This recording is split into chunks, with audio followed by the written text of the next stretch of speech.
అదేవిధంగా భూమానంద స్వామి వారు వేదిక దగ్గరికి రావాలి.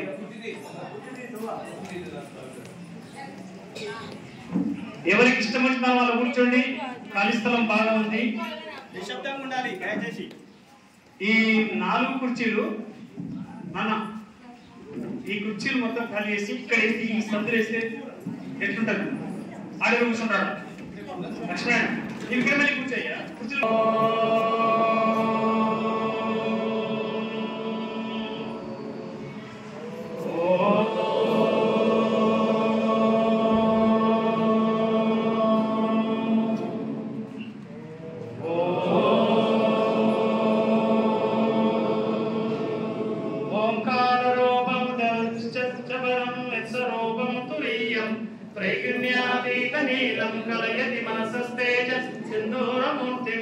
योगेन्द्र ब्रह्मरंद्रे सकल गुणमय श्रीहरेन्द्रेण संघं गम गम गम गम गणेशं गजमुखमभितो व्यापकं चिन्तयन्ति।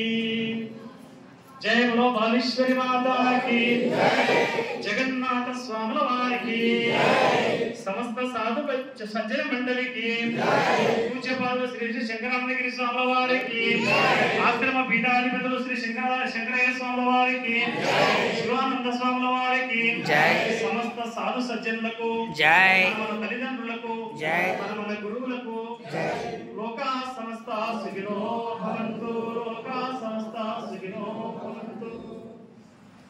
మిత్రులారా, ఈ రోజు కార్యక్రమం మనంతా అవగాహన ఉన్నది. బాలేశ్వరి మాత ఆరాధన ఉత్సవం నిర్వహించుకుంటున్నాం. 63వ ఆరాధనోత్సవం. ఆరాధనోత్సవం అంటే చనిపోయిన దేవుని అర్థం. సాధారణంగా మహాత్ములకు ఆరాధనోత్సవం అంటారు. సాధారణ వ్యక్తులకైతే తద్దినము లేక వర్ధంతి అంటారు. ఆ పదాలు ఇక్కడ వాడడానికి లేదు. ఎందుకంటే సాధునాం దర్శనం పుణ్యం స్పర్శనం పాపనాశనం సంభాషణం కోటి తీర్థం వందనం మోక్షదాయి. సాధువులు సత్పురుషులు వీళ్ళంతా కూడా ఎప్పుడు జీవించుకున్నటువంటి వాళ్ళే. వాళ్లకు జన్మ 2 రకాలుగా ఉంటుంది. ద్విజులు వాళ్ళంతా కూడా.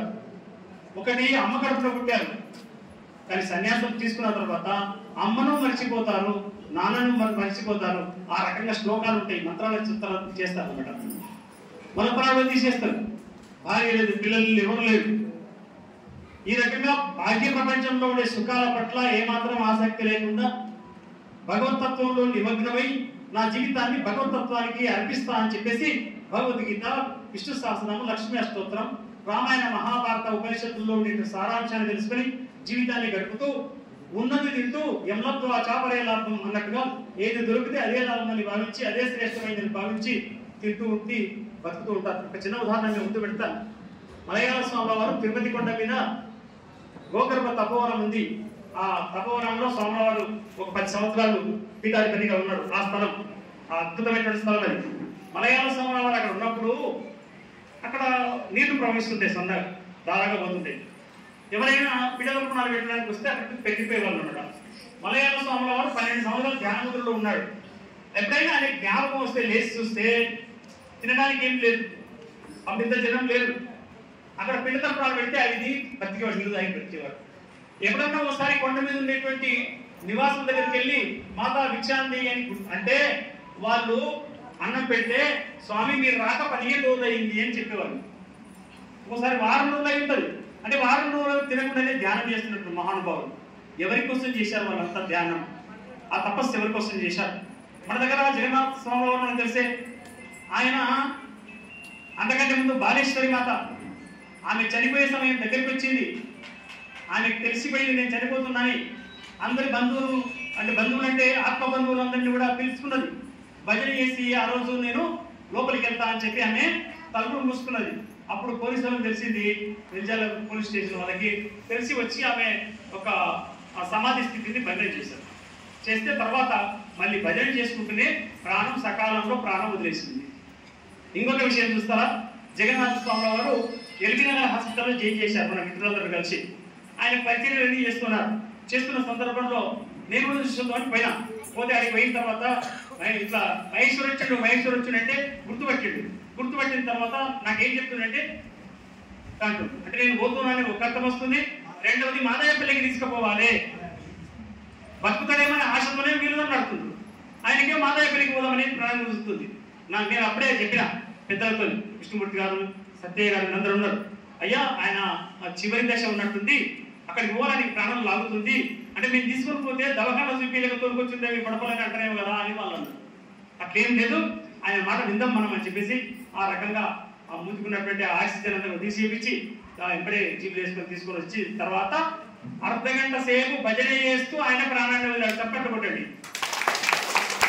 దీన్ని ఏమంటారంటే ద్రష్టలు అంటారు. భూత భవిష్యత్ వర్తమాన కాలాలను దర్శించగలిగే శక్తి కలిగినటువంటి వారు. ఆ శక్తి యోగ శక్తి వల్ల వస్తుంది, తపో సంపన్నులకు వస్తుంది. ఆహార నియమము, నిద్రా నియమము ఇవన్నీ కూడా పాటించడం వల్ల ఆ శక్తి అనేది కలుగుతుంది అనమాట.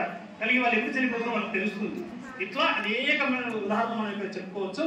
అయితే ఈరోజు మనం ఏమనుకున్నామంటే మన ఎట్లాగో మనం గురువులు, సాధువులు, సత్పురుషులను గురించినటువంటి ఆచరణమే కాదు, ఇది అట్లాంటి వాళ్ళని గురించి చెప్పడం బాగుంటుందని కొన్ని అంశాలు కొందరికి ఇచ్చాం. వ్యాస మహర్షి, వాల్మీకి మహర్షి వాళ్ళ గురించి 5 నిమిషాలు చెప్పాలంటే నిర్ణయం చేసినాం. అప్పటికి 5 నిమిషాలు మాట్లాడితేనే 1:30 అవుతుంది. అట్లా లిస్టు తయారు చేసినాం.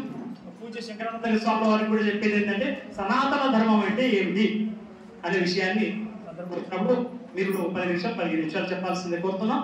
అదేవిధంగా మీకేమో జపము తపాల వల్ల ఏ నిష్ఠ గరిష్టత వల్ల ఏం కలుగుతుంది, ఏం ప్రయోజనం కలుగుతుంది, భగవద్గీత చదువుతున్నాం, విష్ణు శాస్త్రం చదువుతున్నాం, తపస్సు చేస్తున్నాం, ధ్యానం చేస్తున్నాం, దానివల్ల ఫలితం ఏంటి అని మీరు చెప్పాల్సిన అవసరం ఉంటుంది. ఇప్పుడు మొట్టమొదట నక్క నరసింహులతో మొదలు పెట్టాను. నక్క నరసింహులు ఎక్కడ? రండి.